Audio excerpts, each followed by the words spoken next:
This is public news. Waranga फाटा येथे गुटख्याच्या साठ्यावर छापा.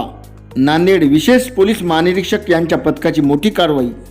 24,62,120 रुपयाचा मुद्देमाल जप्त. आखाडा बाळापूर पोलीस ठाण्यात 5 जणांवर गुन्हा दाखल.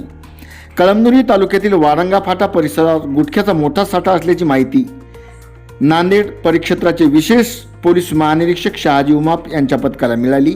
यावेळी विशेष पोलीस महानिरीक्षक शहाजी उमाप यांच्या मार्गदर्शनाखाली पोलीस निरीक्षक दशरथ तलेद्वार, पोलीस निरीक्षक विष्णुकांत गुट्टे, सहाय्यक पोलीस निरीक्षक ज्ञानेश्वर बसवंते, पोलीस अंमलदार शेख बाबर, प्रवीण खानसोळे, संजीव जिंकलवाड, गणेश धुमाळ, शिवाजी पवार, प्रभाकर भोंग, शेषराव जोगदंड, सागर वाढोणकर यांच्या पथकाने वारंगा फाटा येथील चाचा हॉटेलच्या जवळ आज दिनांक 19 जानेवारी रोजी सकाळी 6 वाजण्याच्या सुमारास छापा टाकून राजनिवास पान मसाला, जाफरानी जर्दा, सुगंधित तंबाखू, विमल पान मसाला, सितार पान मसाला, मुसाफिर पान मसाला, रॉयल जाफरानी जर्दा अशा प्रकारच्या शासनाने प्रतिबंधित केलेले 14,67,120 रुपये किमतीचे गुटख्याचे पोते आणि 10 लाख रुपये किमतीचे 3 वाहन असा एकूण 24,67,120 रुपयाचा मुद्देमाल जप्त करून आखाडा बाळापूर पोलीस ठाण्यात